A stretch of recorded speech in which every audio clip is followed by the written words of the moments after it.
Welcome to Critical Connections. I'm Ivy Cuervo, and I'm joined by my co-host, Michael Stanton. Michael, Thanks, how are Evie. you? Nice to be here. I'm great. How are you doing?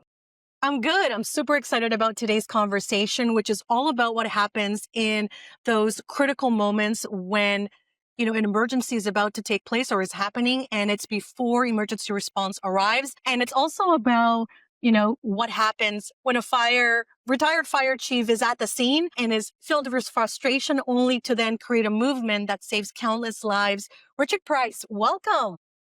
Hey, thank you. Thank you for that introduction. You have an impressive resume. So you were 33 years in fire service, and you retired as fire chief of the San Ramon Valley Fire Protection District. And then you started a second career. You're the founder and president of the PulsePoint Foundation. And recently you also won the James O. Page Award, which is one of the highest honors in fire service-based EMS innovation. What an incredible journey. Well, thank you. I had a great career, and those last few years kind of overlapped with Pulse Point and made a nice transition into something that was still very related. Still getting to work with a lot of fire departments and EMS agencies, and a lot of technology aspects of it, which was something that I was doing a lot in the fire service as well, dispatch centers and communication systems and stuff. So, very nice way to continue with a second career. Absolutely. I want to start first, though, with lunch. And by that, I mean the lunch that you were hoping to have in San Ramon when you heard a siren and it stopped nearby. What happened? Can you tell us? Take us through that story. Right. So I always say ordinary day, right? You're just having lunch and sometimes you'll hear a siren in the distance, right? You hear it coming up behind you when you're driving or something. So I was just, having lunch, heard that siren, was on duty in uniform as the fire chief, and heard that siren, wondered where the crews, might be going, but just kind of casually, right? As a fire chief, you're not going to medical calls. Medical calls are happening up and down the district. And if they want to get a hold of the fire chief, they can call me. And so I wasn't really aware where they were going. And that siren grew louder, got closer. Then I saw them on the street out in front of this restaurant, and they pull into the parking lot, and they essentially just pull up right in front of where I was eating. So you can imagine what that's like, big red truck, flashing lights, and you're like, okay, probably should know what's going on. And, pretty quickly I learned that right next door, somebody was unconscious and unresponsive, and likely could have made a big difference if I was aware of that. And, it wasn't in the whole time that that crew was traveling to the scene.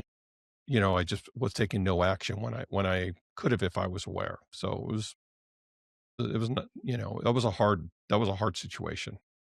And I think that feeling of knowing I could have helped when you were so close, if you just had the information, is probably what got you to where you are today with Pulse Yeah, Point. I think it was surprising to me because we were working hard around cardiac arrest. Cardiac Hmm. arrest is one of those conditions where you really have to be doing a good job to be able to make a difference.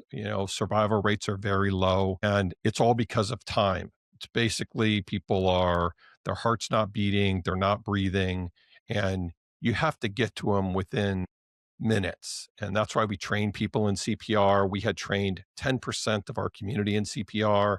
We had placed AEDs throughout the community. These are the devices that you see at the airports and places of assembly that you can grab and, restart a heart. And we had the 911 center. We were giving CPR instructions over the telephone from the dispatchers, and had paramedics that were extremely well trained. And so we were doing all the things that you should be doing. So to have something happen so close by, but not be aware of it, there were a lot of emotions around that.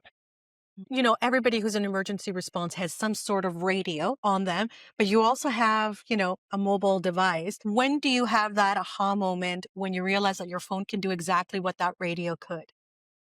Yeah, I think just I don't know, say the word trauma. I don't know how to describe it. I never can find the right word of missing that incident, right? Where there's a little bit of embarrassment, a little bit of humiliation, a little bit of, sort of, it just just the personal emotion of the ability that maybe you could have made a big difference. I had an AED in my car right outside and had been, 30 years in the fire service, and you want to help, right? And I'm in my own Hmm. community. I'm the fire chief of that community. It was a very emotional event for me.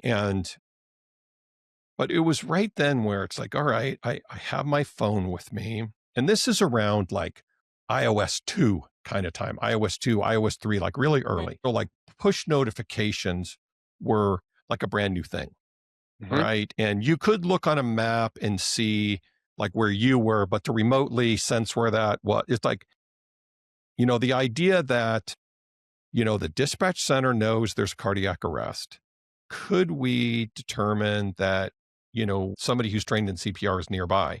Because firefighters, they don't go to things they see, right? They go to things that they're dispatched to. They go to things that they're informed of. You tell the nearest firehouse there's a medical emergency, at the restaurant, and then they go. They're not aware of it otherwise. And a cell phone is essentially a radio. And could we bring these pieces together? That was kind of the big idea. Was that even possible? But the scenario seemed the same, right? People are carrying radios now. They're carrying their phone. Hmm. Phones are having the sophistication where we can notify them with push notifications. There's maps, there's GPS. It was like that point in time. There's always that point in time, like today, maybe it's AI. And before, maybe it's mobile. And before that, maybe it was, the web or cloud computing. Or you go through these periods where you're right there at the right time that you can actually make sort of a transition to something, a completely new way of thinking about it. And so that was the back of the napkin kind of genesis right there that day where the initial idea came. And, Wow. getting any technology started is difficult, right? So I'm sure that it was very challenging to launch this, getting records from fire agencies and getting this idea implemented. But, how was it? What was the reception like when you first launched it? I bet there were a lot of no's at first. Well, it's like a big jump from, right, the big idea, right? This big idea to, I mean, there's an awful lot of technology. Like the concept is pretty simple. Like, can we notify people who are trained that are nearby? Right. That would be a big thing, right? We train 10% of our community and, they're everywhere. They're in the restaurants, they're at work, they're at home, they have their phones. There's cardiac arrest nearby. If we could notify them, boy, that would make a big difference because there's a lot of fate in surviving a cardiac arrest, right? You have to have somebody witness it and have Yeah. somebody witness this that's trained. And if there's a lot more people nearby than there are that witness it. So it was a good idea, but an awful lot of technology would have to take place to get there. So before there was any even opposition, it was like, could we build this? And I had a technology slant. I ran dispatch Hmm. centers and, radio systems, and emergency medical systems have a lot of technology, dispatch systems, 911 systems, cell phones. There's a lot of technology there. So I had a lot of experience with that. And it was just, what are the steps that we would have to take to get this done? Fire departments don't have mobile app developers, especially Right. back then, Yeah. right? There weren't Yeah. even that many mobile app developers. So it was, what could we do to kind of prototype this, to try it? Is it possible to get Mhm. this done? So, we went through kind of those steps, but it's when you have a big idea, new idea like that, there is a lot of people that'll tell you, oh, there's all the reasons why it won't work, right? Here's all the reasons that you can't accomplish that today, or people wouldn't download it, or it for all the various reasons it wouldn't work. So you have to be able to judge yourself that you have to believe in your idea enough, but you can't also, probably everybody knows somebody who had a crazy idea and you knew it was a crazy idea and you Yeah. told them it was a crazy idea, but they still wanted to do it. So you kind of have to check yourself, right? You believe in yourself, you believe in the idea, but you also have to have some way to validate it.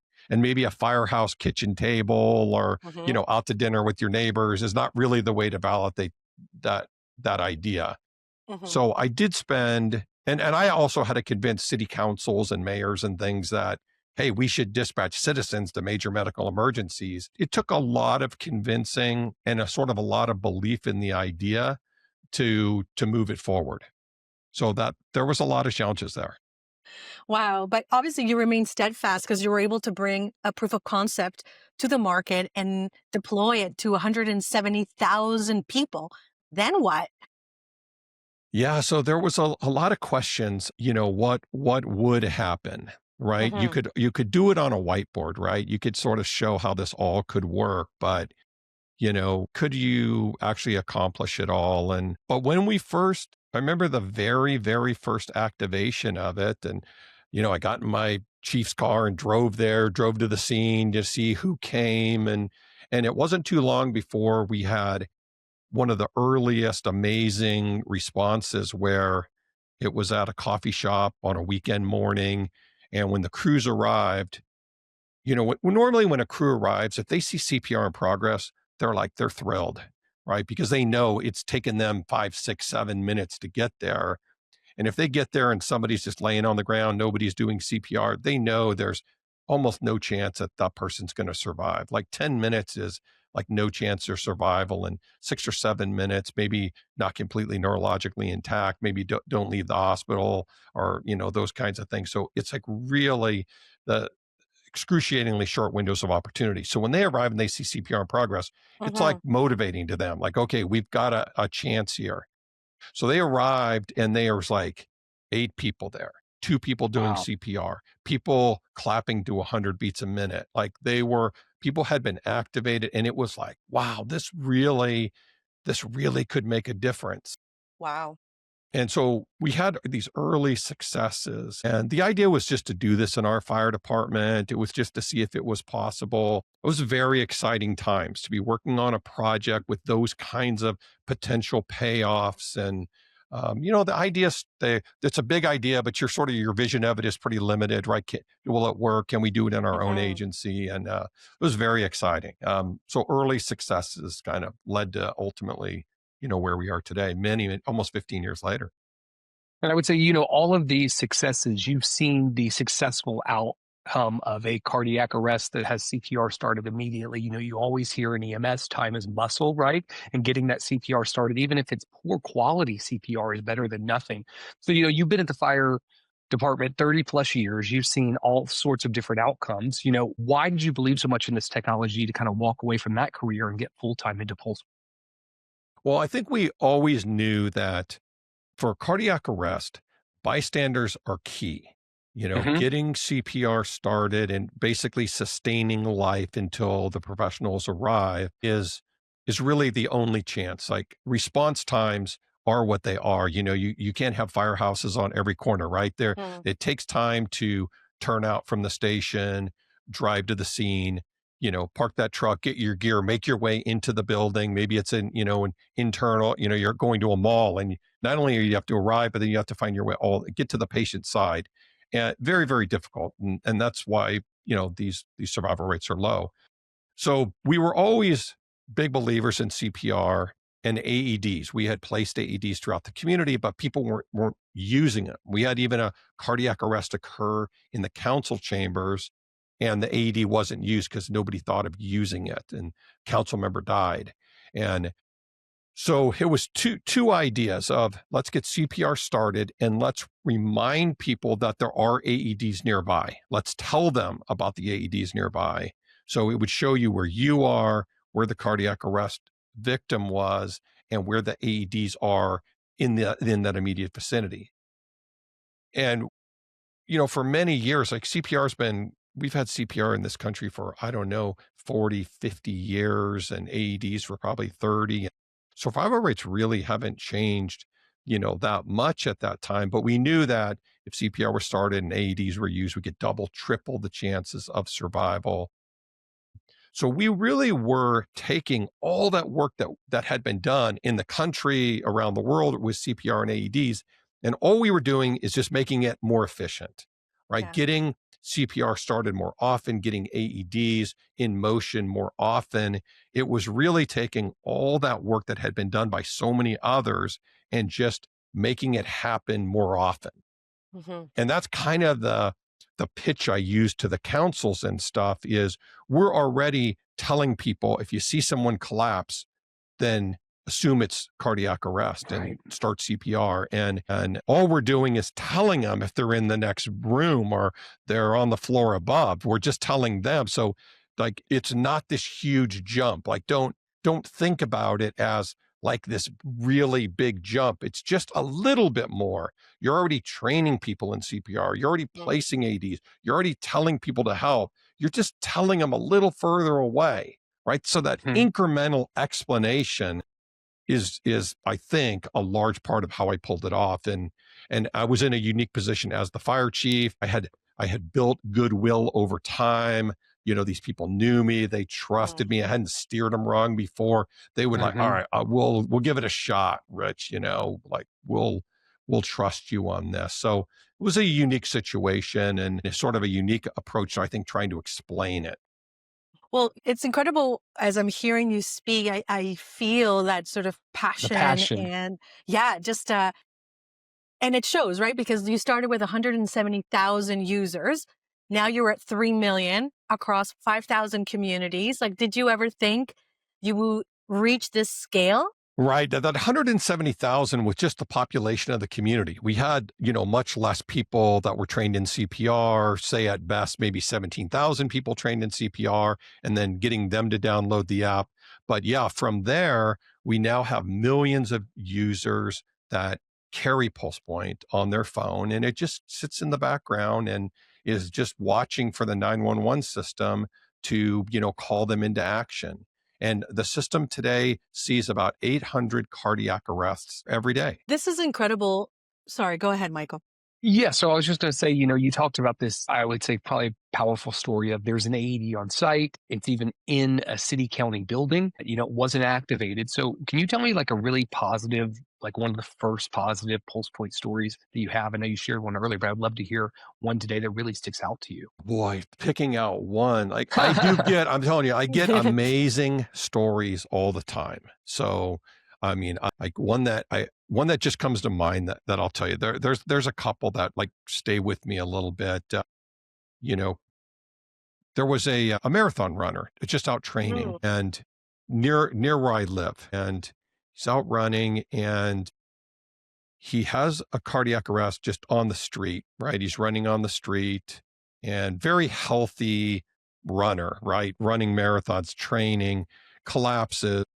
Car stops, sees him on the side of the road, calls 911. He happens to be near a swimming area where there's lifeguards on duty. So the lifeguards get activated. Lifeguards are carrying PulsePoint, and they run up from this swim area, this lake actually, and bring their AEDs and just go to work. Right, they're lifeguards, and he ends up surviving. And he now teaches, this is a park district. So that lake was part of a park district, and the lifeguards were employees of the park district.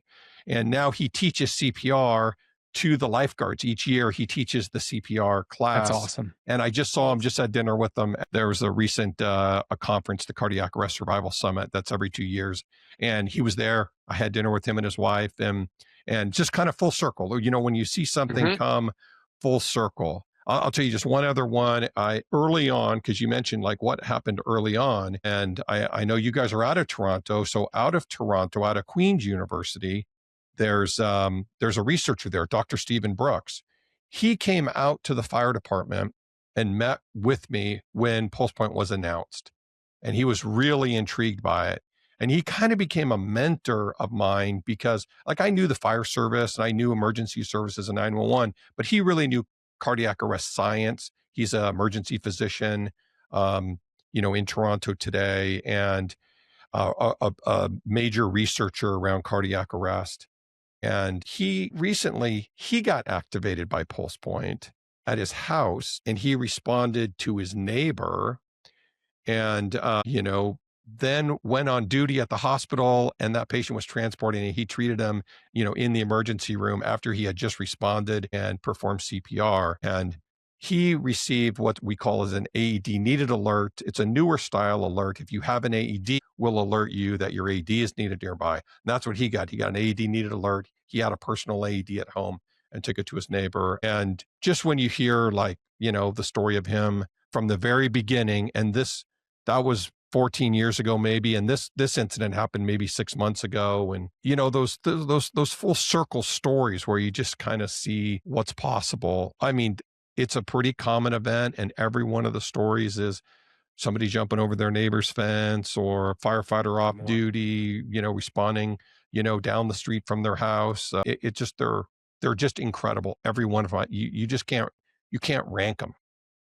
Yeah. What a great story about an activation that really turned into a success and a full patient, from the start to the finish. What a great success. And I think, using PulsePoint and getting CPR folks into the app is a huge hurdle that you've overcome. But I think also, the availability of AEDs. Sometimes people may be in a facility, they don't even know where an AED exists. Can you kind of talk about NEAR, which is the National Emergency AED Registry, and kind of how PulsePoint ties in with that?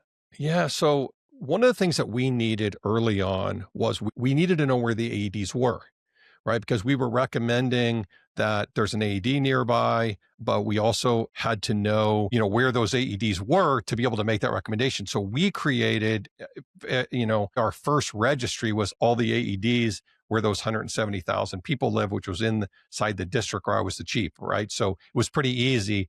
We had a Right. spreadsheet of those, and that was the very first registry. But as we started moving to other cities, across the country, we had to keep working on knowing where AEDs were located. So we ultimately called that the Emergency AED Registry, the EAR. That'll play a role here.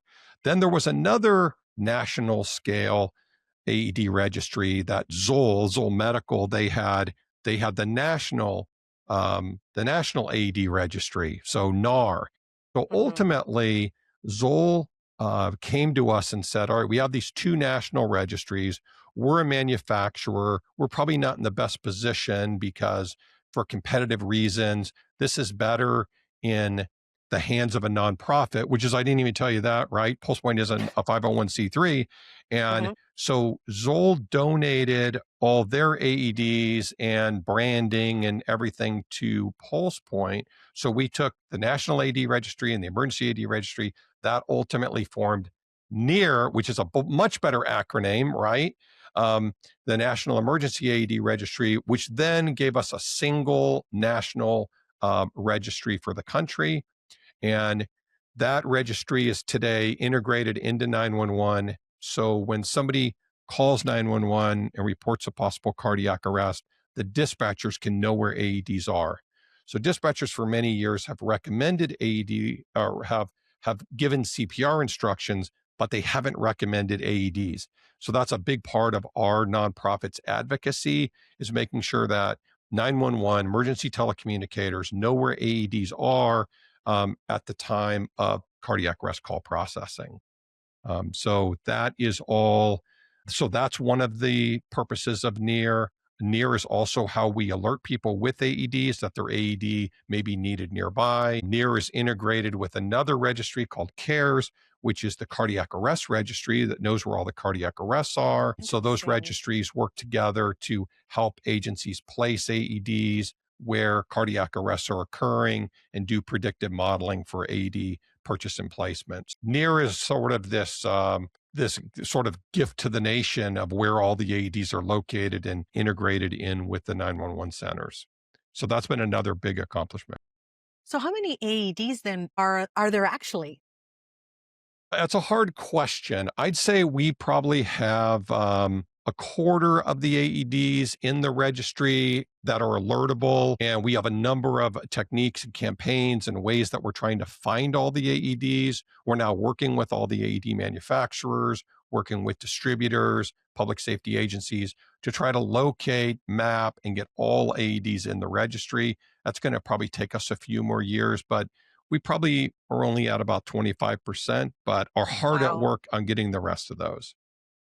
Well, you have something really interesting coming up though as a result of all of this work, which is this campaign in February. Anyone can register. Tell us about that. Yeah, so this is an initiative by Zoll just in Mhm. support of the registry, they're working with organizations like scouts and, medical residents and groups that want to come together and do volunteer work and locate AEDs and map AEDs that are not already in the registry. So they're doing campaigns to recruit these volunteers and these organizations to participate in mapping their community's AEDs into the near registry. So that's going to kick off in February in Heart Month. It's a big Wow. month for heart-related Great. activities, not just romance, but hard work, That's right. boots on the ground, building the Yeah. registry and building, what we consider these, beautiful AED maps that show all the AED locations. Mhm. So I think the biggest takeaway is someone can get on there today who knows CPR and help someone else by downloading this app. Yeah, these apps are free. So PulsePoint Respond if you're CPR trained, PulsePoint AED if you know an AED location and want to add it. You can add it. It'll later get verified by your local public safety agency. So both those apps are free. They're in the App Store. They're popular and well-rated apps. And if you're CPR trained or have an AED, we really encourage you to download and participate. Richard, in preparation for this interview, I learned of a phrase that's used in the cardiac arrest world, which is chain of survival. Where does Pulse Point fit in that chain? Yeah, so the first link in that chain is early notification, right? So this Hmm. is, dialing 911. And then after that, it's get CPR started and get AEDs, on the chest of that patient. And that's really where our focus is, are those two steps. We want to get CPR started faster, more often, and of higher quality, right? We're bringing multiple rescuers to the scene. So a chance that we'll bring an off-duty firefighter or an off-duty Hmm. nurse, or it's easier if there's two people there that can take turns. CPR is physically hard. So we're definitely on the CPR chain, and we work very hard on getting AEDs awareness out of the cabinet onto the patient's chest. So those are really where we're focused on, kind of link 2 and 3, I'd say. And I think that, you started with CPR, now you've moved into AED. I think you guys are looking at kind of expanding even beyond specific cardiac arrest with Narcan and opioid interventions. And, we've had problems with that in a lot of communities across North. Yeah, it's a similar problem because you have these very short windows of opportunity. So it's bleeding control. So this is, we face, shootings and, other traumatic events. Maybe it's a collapse or it's a train derailment, or there's things where you have trauma and you need to control bleeding. So bleeding control kits is one. So we also Hmm. track the location of bleeding control kits. Narcan, definitely. People can stop breathing on an overdose. So we also track the locations of Narcan. We also track the location of epinephrine or EpiPens. So for severe allergic reactions, they can also have extremely short, windows of opportunity, why someone is not breathing. So those are the three other areas where NEAR is really focused on initially mapping the locations of all those items and then being able to present them back to the community during an emergency. I think you tell a really great story on how this vision, how it's come to fruition and in phases almost grown. What do you think, though, that has to change, whether it's in policy, technology, or public awareness, in order for Pulse Point to reach its full potential?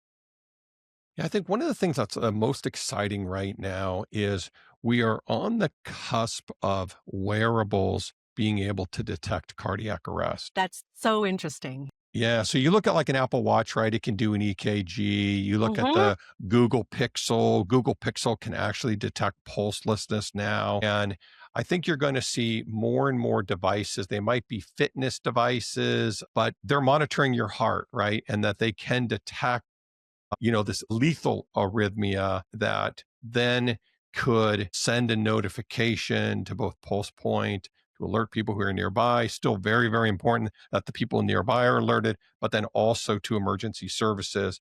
So about 50% of all cardiac arrests are unwitnessed. So you can imagine an unwitnessed cardiac arrest, your chance of survival is Very very, low. very poor, right? Because there's no one to start the chain of survival. There's no one to call 911. There's no one to start CPR. But if your watch would set off all this chain of events where, maybe it's notifying people that are in your house. It's, you might just be on another floor in the house and not be aware. Someone just collapses in their chair that they're sitting in. So wearables, I think, offer this huge opportunity that's new, but also I think the work we're doing today, knowing where AEDs are located, having dispatchers notify people that there's AEDs nearby, that's new. I think that is significant. But I think those are two. Obviously, we need everybody trained in CPR, any kind of initiative that encourages more people to know CPR. I think other countries are ahead of us there where it's required for a driver's license, it's required for high school graduation. Yeah. CPR is so simple to learn, so simple to do. It's such an important skill for everyone to have. So I think initiatives around more people being trained in CPR, legislation around that. There's more definitely we could be doing, but those are some of the big ones in my mind. And Choices. with survival rates being so low for out of hospital cardiac arrest, less than 10% or right around 10%, it sounds like we're on the right track to getting something better with PulsePoint. But what are some things that will be possible if we get it right? What is our goal to get that number? Yeah, so I think, we saw recently football player Damar Hamlin, where he Mm, got good care very fast, right? Yeah. CPR started early, got defibrillated. Now he's playing football again, right? So it's if you can get care quickly, you Hmm. can survive the event completely neurologically intact, return to a normal life. It's not just older people that have cardiac arrest. It's pediatrics, it's athletes. So it's important that we look for ways to get CPR started faster and get AEDs. If you're resuscitated in the first couple minutes, you're probably going to survive. Not in all cases, but in many cases, you are going to survive. So it's all about speed. So it's trained individuals, more AEDs, AEDs in more facilities, early notification, all those things can, if it's the first minute, you probably have a 90% chance of survival. If it's in the second minute, you probably have 80% chance of survival. But when you start getting out to 10 minutes, right, it's yeah. zero. Absolutely. Richard, last question. And I want you to kind of go back in time. So you started your career at 18 as a firefighter. You've been a battalion chief, you've been a fire chief, and now you run a not-for-profit. If you could go back in time and tell that 18-year-old Richard Price what this work would become and mean to you, what would you say? Oh boy. I think about like today, if I get a whisper in my ear of my future self, like what's the next 10 years hold for me? I don't Hmm. know if I'd want to know. Like I think like one of the exciting things about like you're working in an area like when PulsePoint first started, this area of what's possible, what might be possible, and what's not possible. You're right on the edge of sort of like something that's actually doable. It is like a super exciting place to work, right? You're creating something that doesn't exist and you're not sure if it's possible. Like that's an area where I thrive. And I'm sure there's, people working in AI today and other technologies that they're not really sure if they're going to get where they envision. And I wouldn't have wanted to know that it was going to be successful because I think I wouldn't have had the fire that excitement of that challenge had. It's kind of a cop out, but I don't think I want to be told. It's almost like reading the last chapter first. I'm good with not knowing Hmm. if you'll take that. We'll take Yeah, it. I love it. Richard, your story's been incredible, and it's so nice to see someone using technology to modernize life saving, right? It's a really great story. So thanks for sharing it with us. Hey, there's a lot of people behind PulsePoint. So Yep. sometimes I'm the face of PulsePoint. I get a lot of credit. Tons of volunteers have worked on PulsePoint. Tons of organizations have helped PulsePoint. And I represent all of them here today. Believe me, none of this Mm. is possible without an awful lot of people, jumping on the bandwagon. And instead of working at the food bank for the volunteering, they're working at PulsePoint volunteering. For Love years, we that. only had volunteers. PulsePoint was launched completely with volunteer engineering. A lot of people behind this organization they're very dedicated helping make a difference out there. Amazing. Thanks so much, Richard Price. Thank you for being on Critical Connections. That was Richard Price, founder of the PulsePoint Foundation and recipient of the 2025 James O. Page Award. If you are a CPR-trained, download PulsePoint Response. If you know where an AED is, registered at aed.new or through the PulsePoint app, AED app. It just takes 2 minutes and it could save a life. And Richard, where can people go and learn more information about your not-for-profit? PulsePoint.org is a great resource. And if you want to learn more about the registry, you can just go to nearregistry.org. Amazing. Well, thanks for listening to Critical Connections. Stay safe, stay connected. Until next time.